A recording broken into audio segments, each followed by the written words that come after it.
Museums teach. They provide context to history outside of the classroom. They can give you hands-on experiences that you might not receive in an academic setting. But I think one of the main things that museums do is they remember. If there weren't any museums, how would my children and my grandchildren be able to find out about me, about my father, my grandfather, about the folks that have gone before? Where would they be able to make that happen so those folks can come alive? It's something to really be proud of when you walk through the museum, to look at these different things. It allows you to see where you stand now and what we have to be proud of. I get excited when I show students about our museum because it's history. It's history. It's an opportunity to see some things. Not just to read it, but it's some things you can see.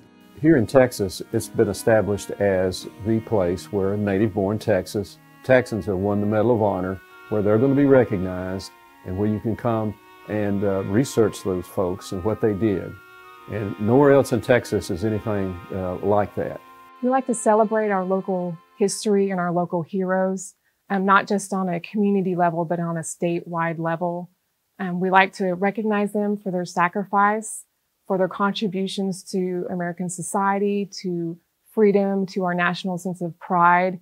And that traces all the way back to the first Texans in the Texas Revolution who fought to make this a state, actually a republic, and then to keep it a state into the Union, to live the type of life that they wanted to, that they thought was best for them and their families. A kind of pioneering attitude of those moving west from the United States. And it's continued through the Civil War, through World War I, World War II, Vietnam, of people just fighting for what they think is the right thing to do. And so we like to recognize people who made those sacrifices for our country, and we like to highlight the Texas soldiers and sailors and Marines who have made those sacrifices for us. The Texas Heritage Museum's mission is to explore Texas and Texas during wartime and how those experiences affect us today. That is our mission. Now, how do we make that happen so that society can understand what the Texas servicemen and women have gone through? And that's really our vision statement. We have to take the armed services, the different wars, and bring them to life. When you deploy and you're over in a combat zone, it just really simplifies life for you. Back here in the United States, there's so much we take for granted. So when you're over there, you're isolated, you're pulled away from society, and really all you have is the men that are standing around you. So you grow close.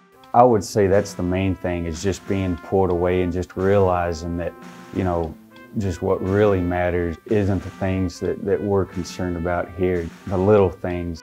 It built character, it built honor, it built discipline. Because to serve in the United States Marine Corps, any part of our service, you have to be disciplined. And I think that's what we miss today in this country of ours, about the discipline, that we have to endure things to get through things. So if I can say anything about the Marine Corps, about the United States military, it's the discipline, it's being the soldier, it's being the best fighting machine known to anywhere in this country. I'm proud to be an American, proud to be a fighting American, and proud to be in the United States Marine Corps. But to say all that, it's about being disciplined, to fight, and to do what you got to do to get the job accomplished.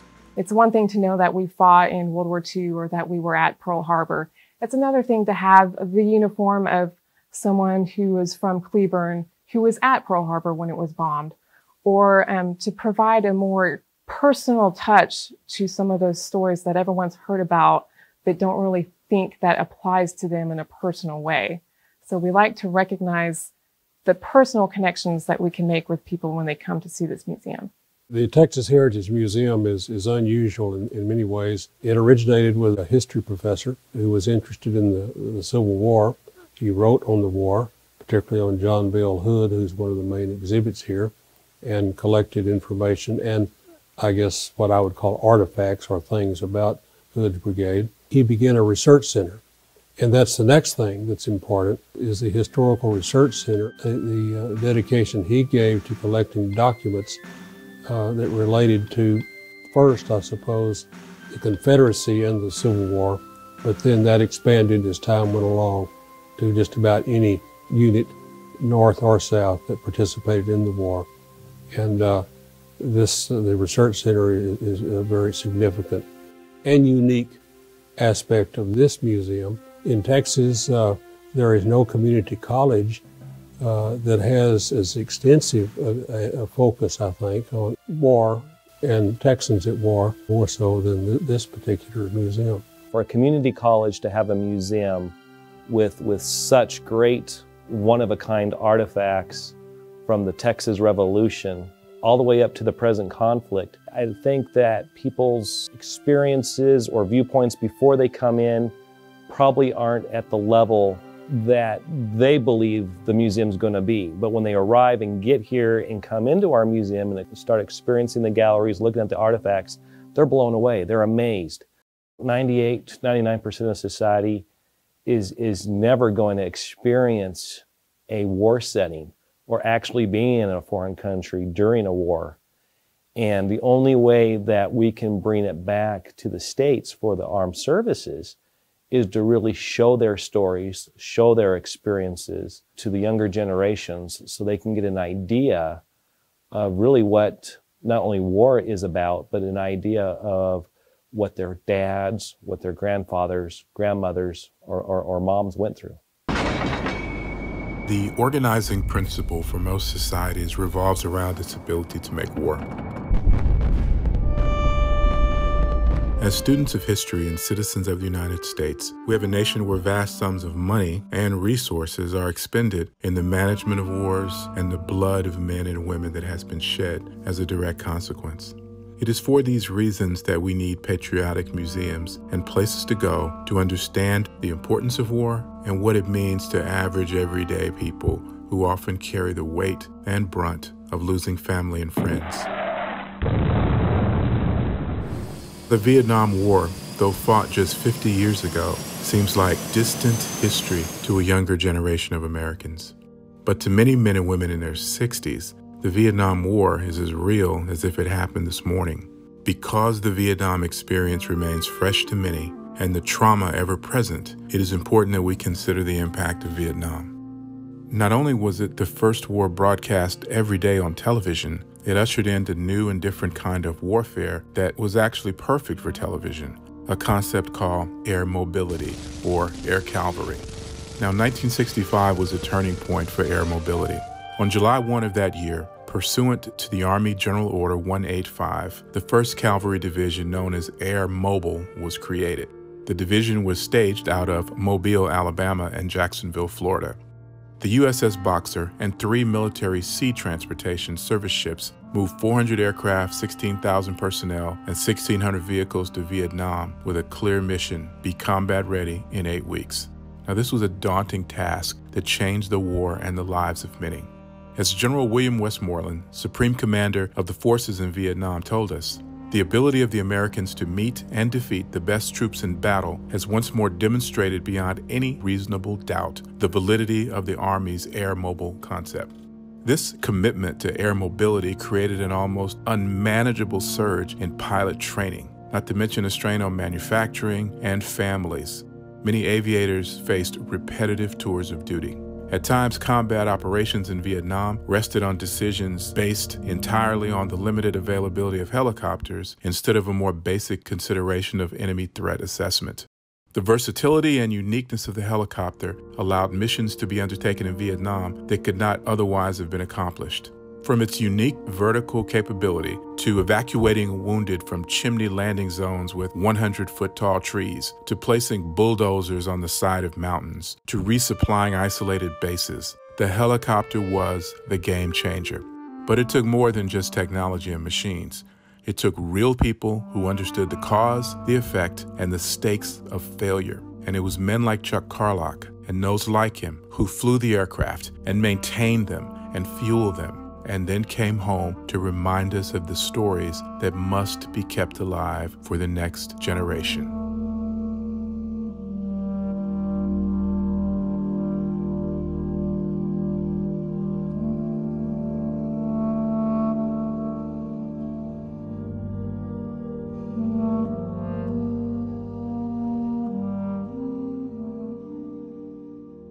I would have never even thought about flying a helicopter, but a guy who really wasn't a good friend of mine, he was several years older than me, went to Joshua. I'm from Joshua, Texas, and I ran into him, and he was in flight school. And he said, "This is really great. You'll really like it."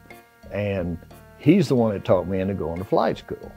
And it was 9 months from the time you started plus boot camp. So I had 11 months.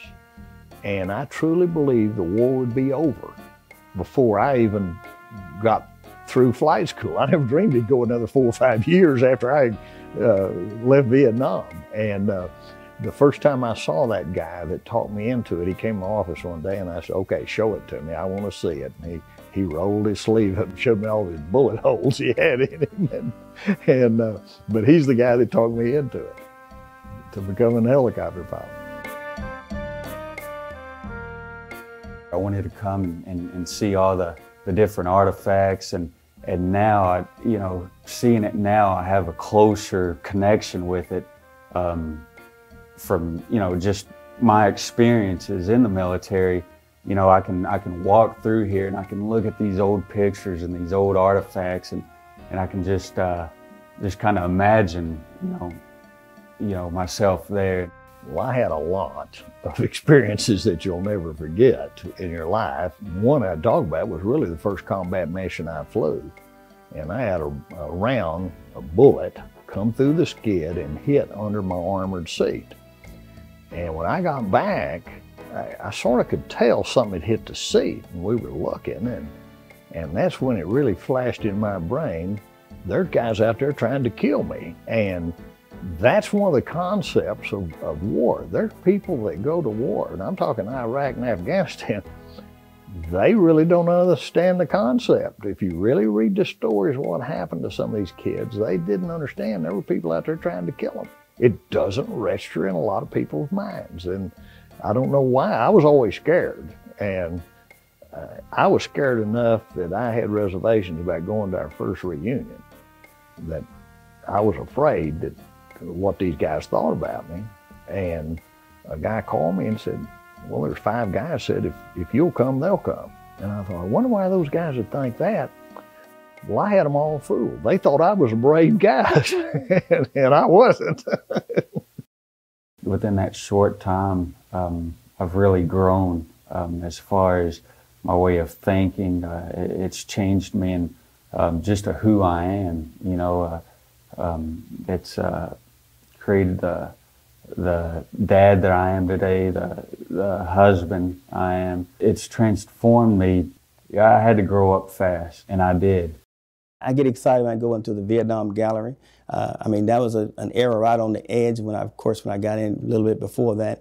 But to experience and to see some things that men and women had to endure for us to be where we're at today in the 21st century, and to know that America is still the greatest fighting force on this country, and still, even though we got our differences, whether it be black, white, or gender issue, we can still come together under one common foe. That's to defeat the enemy. And that's why I'm excited about the museum. Let us know we can come together for any common cause as Americans to fight the enemy. Really, when I left Vietnam, I swore I was never going to try to think about it again. And I had a crew chief at one of our first reunions said we had to get us a helicopter. And I said, what do we need a helicopter for? Well, he found this thing, and now it is just like the one he and I used to fly. And I mean, it looks real on the inside. It's got all the bullets and all this reproduction stuff. And then next thing I know, I've got 7 of them restored. And I had people coming that we flew with from all over the United States to help me work on them. Non-flying, these are static displays, have them on trailers. And 4 of them wound up at Texas Tech. They're doing a museum out there because they had the space for them, the enclosed area. People would just get me the stuff, like the sampan, we call it here. A guy was over and called me, a guy I flew with, and he said, what do you want? And I'm just joking. I said, send me a sampan, send me a Viet Cong bicycle, and send me a stuffed water buffalo head. And next thing I know, he sent me the paperwork, and he said, you should get it on this day. And that's where the sampan, the bicycle, is one of the prime exhibits at the Smithsonian. Our Vietnam Gallery, I think, represents a gallery that the Vietnam veterans come to and really reconcile their experiences. They come in and really start reliving the experience of their tour of duty in Vietnam. And one veteran wrote in a journal we have in the exhibits, they can write their experiences and share those with the general public, whoever wants to take the time to read the journal. This particular entry was written the first week our exhibit opened, and I'd like to share that with you. This was written by a lieutenant from Fort Worth, Texas. South of the Parrots Peak, in the plain of reeds in the Mekong Delta, I captured a wounded North Vietnamese soldier. In his leather pouch, he had a picture of his mother, father, and girlfriend or wife. Also, a drawing of a rocket and the moon. It was July 1969, our first landing on the moon. I thought, here we are, 2 lieutenants. He is fighting for Ho Chi Minh, and I am fighting for LBJ, with mothers, fathers, and wives with a similar interest, the moon landing. He died, I cried. So that was just one very intimate, personal experience a lieutenant actually wanted to share in our journal with everybody that comes into our exhibit. What was his experiences in the Vietnam War? What does he remember? And I think this is a very strong image of 2 lieutenants meeting, and he ended up having to kill him. War destabilizes humans. It disrupts and destroys physically, mentally, emotionally. It is indecent and oppressive. Whoever you are before a war, you're a different person afterward. To win a war, there must be sacrifice. This became apparent to all Americans.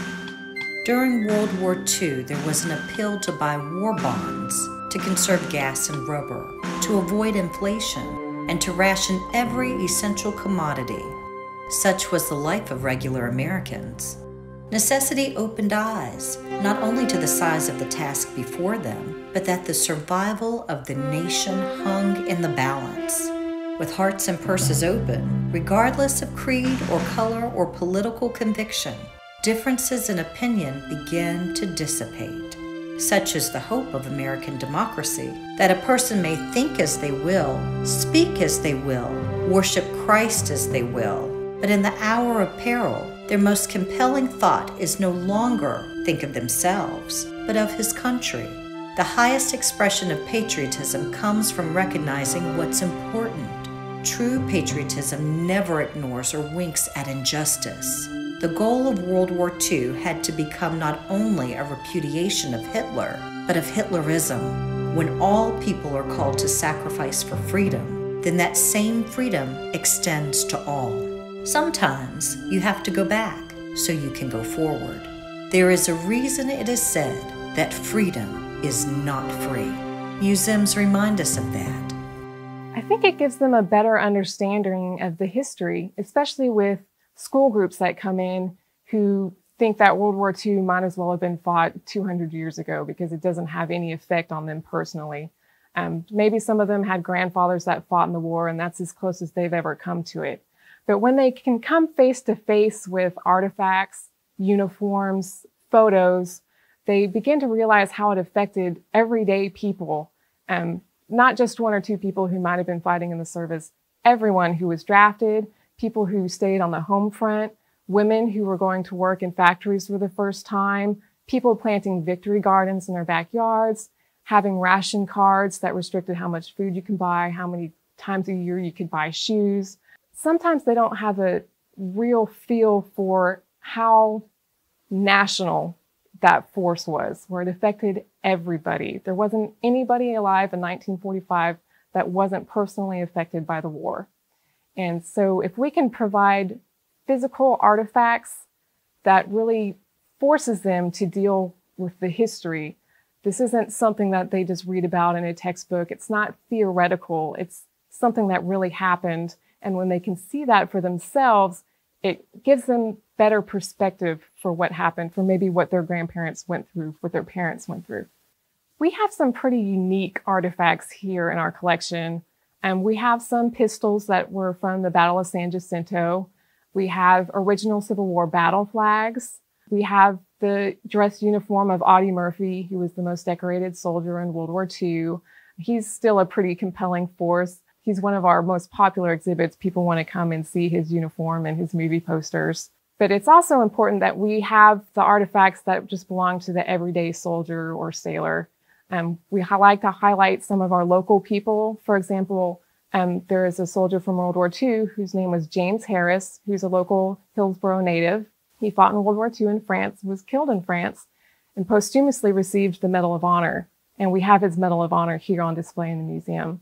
And that's an example of a really one-of-a-kind artifact, but also one that has a really close connection to Hillsborough.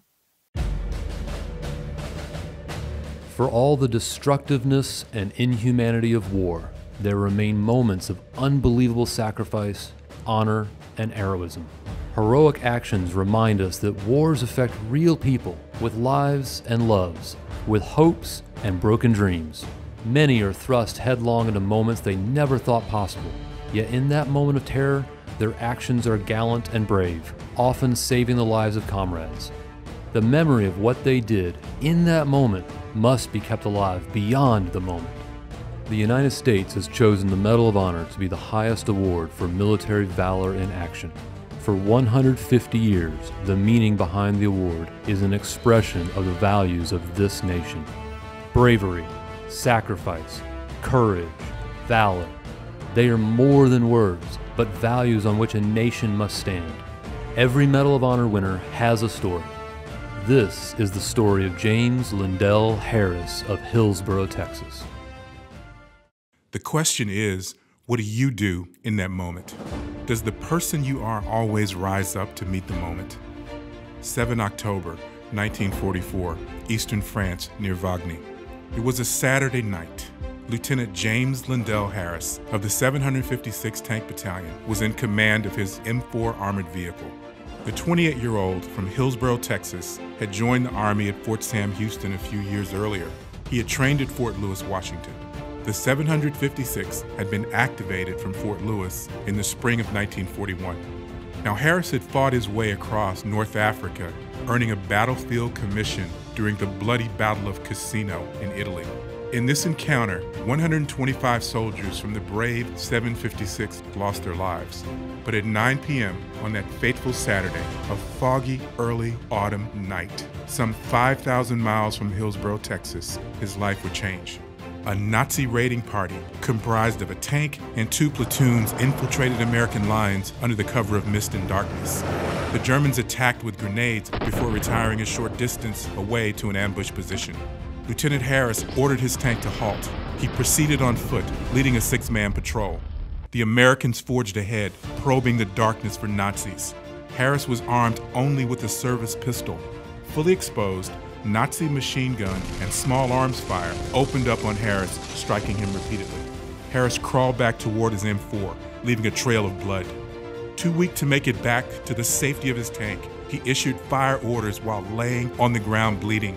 A firefight ensued.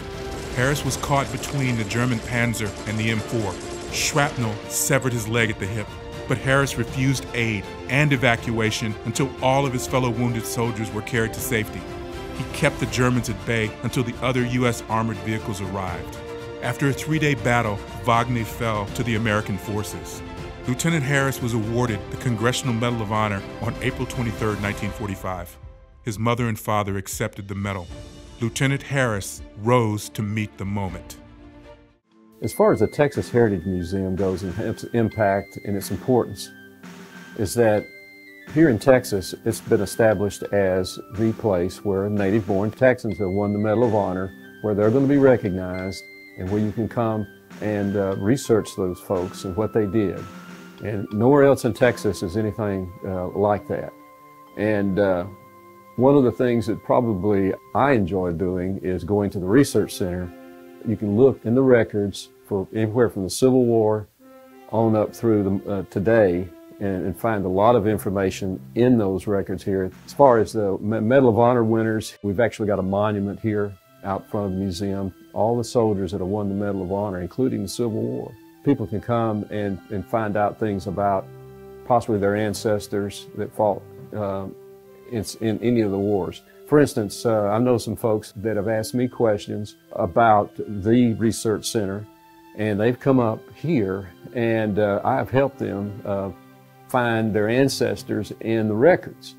And there's been on one or two occasions especially that they did not know who their ancestors even were until we started looking them up. We found them out, and now they're starting to get a human being that they can think about in their heads. Before that, it was probably just some great-granddaddy they thought fought in the Civil War.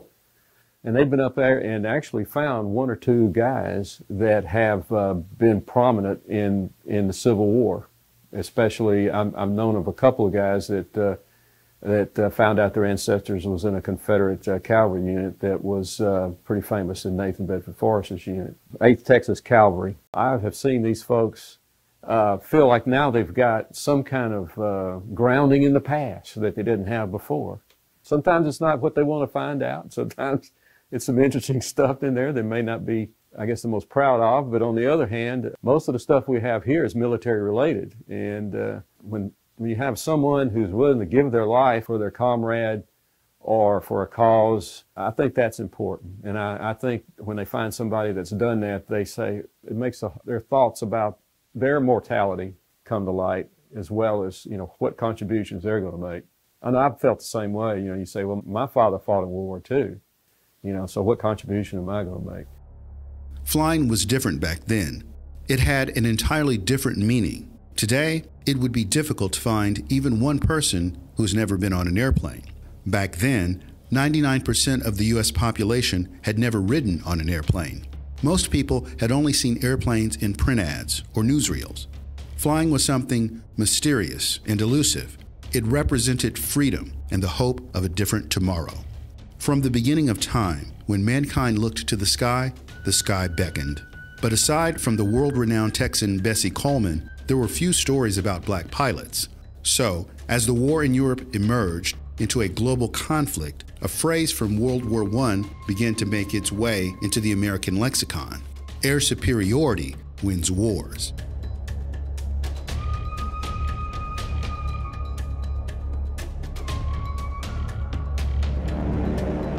If you are 17 years old, you can join the Air Corps Enlisted Reserve and will be called for actual training soon after your 18th birthday. Those 18 or over can go into training immediately.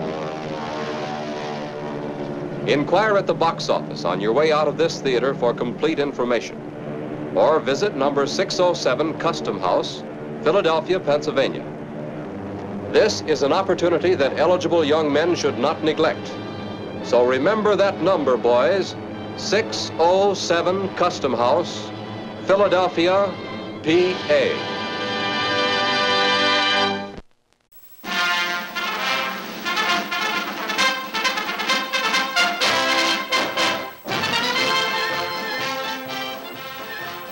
These men are aviation cadets.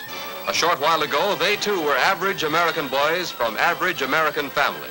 In the near future, they will have learned many things. How to pilot a plane, how to navigate, or how to operate a bomb site. And the Army Air Forces will supply both to healthy, adventurous, and patriotic young men with a will to smack the enemy where it hurts the most.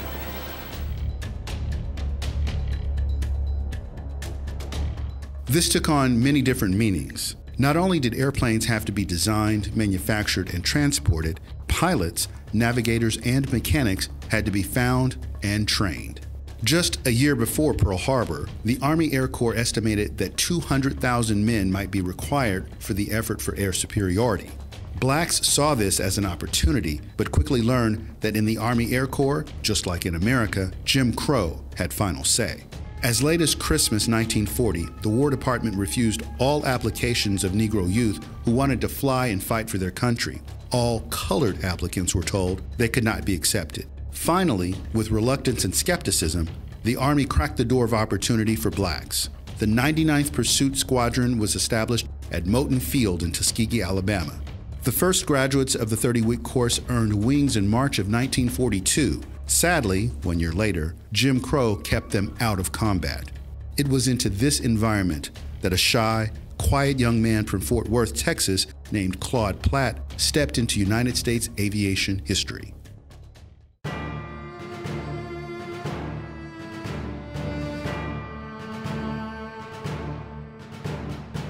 First time I saw an airplane go over, it was a little Cub. It was flying over about 500 feet, I would say, and I must have been about 12 years old, I think. And this Cub flew over, and this pilot was white, and he was just riding over the air, just looking around. And I made my mind, gee whiz, that's what I want to do. I wanted to fly. My reason for flying, I wanted to see how people live outside the area that I lived on as far as Southside was concerned, because it was segregated. And I wanted to fly so I could just fly outside of my area and see how people live.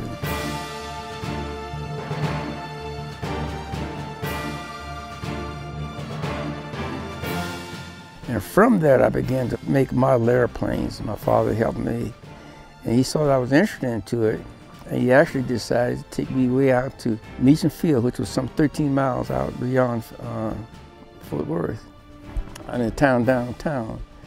And I stayed about a mile south of town. But anyway, he took me way out to Meacham Field, steered airplane, and showed me taking off. He didn't know it, but one day my mother was a teacher, and my father worked on the railroad, and they left me to chaperone on my own. So one day I made me a little peanut butter and jelly sandwich real early in the morning. And I walked 13 miles to the airport from back where my father showed me. And I stayed out there only 30 minutes. And out there, I noticed that they started an airplane. I jumped up and was running. I was nervous, but I was determined that I was going to learn how to fly, and I didn't know how.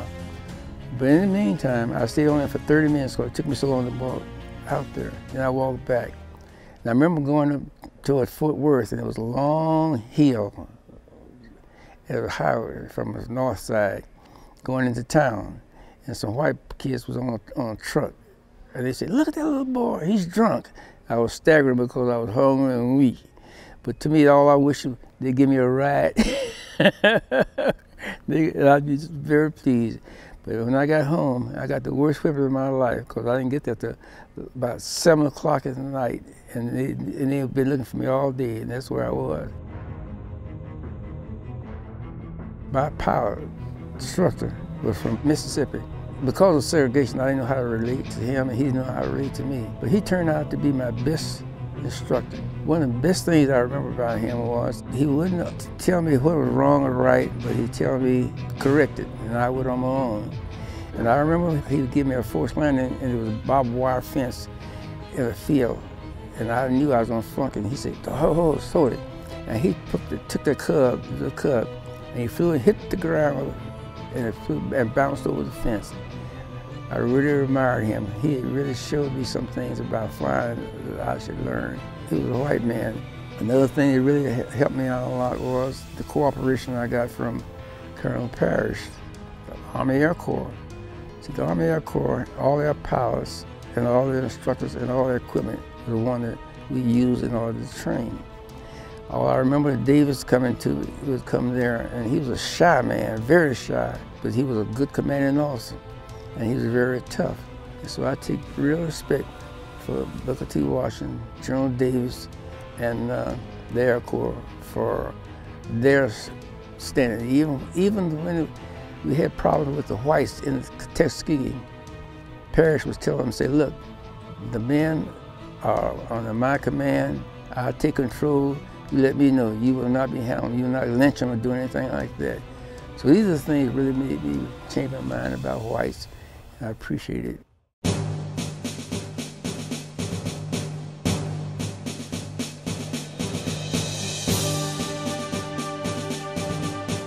The most impressive thing about Chief Anderson was he didn't have a good education. He taught himself how to fly, and he didn't have a college and all that like the others. And naturally, during his entire career as a pilot, they made him chief pilot, but they always had someone who had gone through college or someone to be over him, but they always gave him the part that he would just fly the plane. Chief Anderson was the one that entered this Bethune-Cookman because he was well known. Chief Anderson also took me, and I met Mr. Roosevelt, all these people. But by far in between, he didn't have a high school degree. And it was amazing how a man that did not have a college degree and so forth was able to fly an airplane, and he did as well as he did.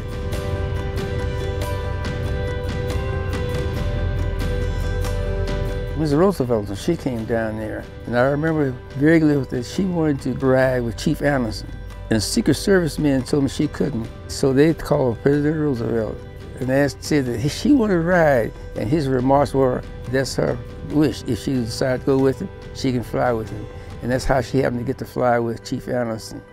And these things are really outstanding memory, which made me realize that even though I was segregated, I realized that I could get around certain things.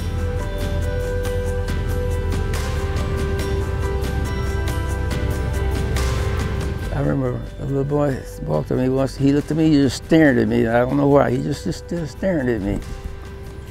And so I looked at him and I said, what's wrong? He said, are you a Negro? I said, yes. He said, you must be a smart Negro. I said, what do you mean? He had determined that all blacks should be working in the kitchen and so forth. And he was amazed that I was doing something different. He showed me, good grief, you know what? I didn't realize this, but I have proven to myself that I was just as good as anybody else.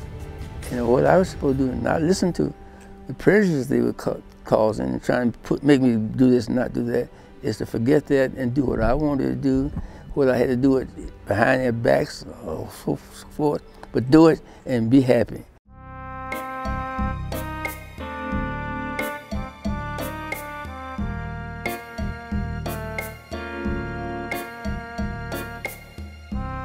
I think you can actually do too much where you teach younger kids that this might be something good. It shouldn't be presented that way. It should be showing exactly what did happen, but not putting the humor or the good side on it as to how traumatic some of it really is. And that's what I think a good museum is for, and that's the reason I like the way they presented this stuff right here, is it's a sort of an open view of it, you know, as to what happened, the mechanical things of how it was done, the different weapons involved and stuff like that. But as far as portraying war as something that's real heroic, I don't know that you ought to do that. It ought to be tempered down just a little bit.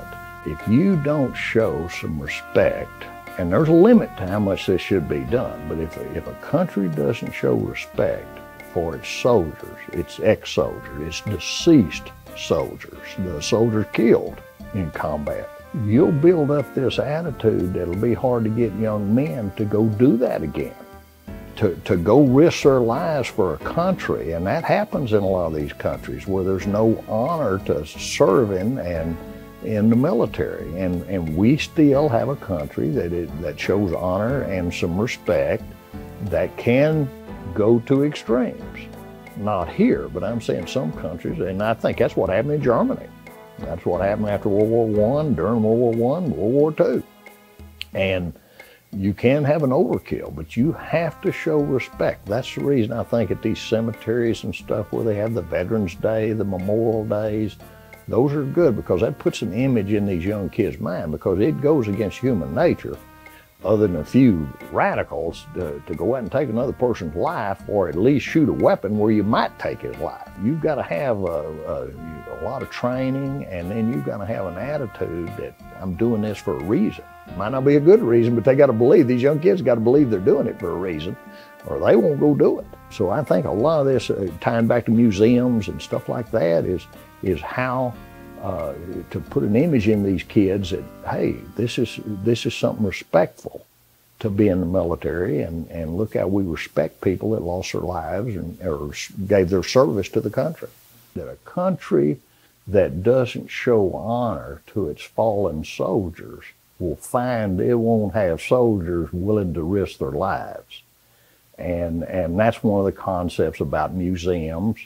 You're showing honor for what happened to a certain extent. You're explaining things to the younger people, but at least you're showing that the country has some respect for the soldiers that risked their life and gave their life.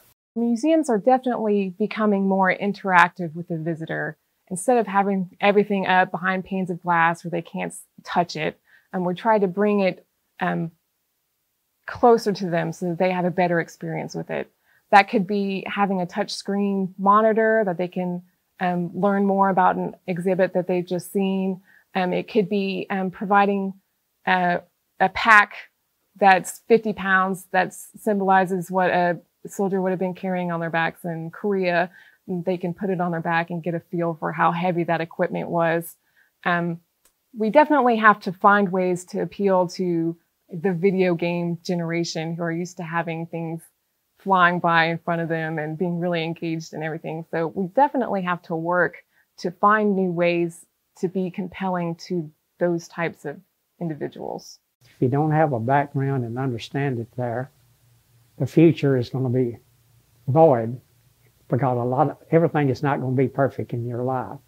And as you're going along here like this, you can look back and see those people, it wasn't perfect for them in these earlier generations, but they were able to still meet that, and live out their lives there and have a decent life.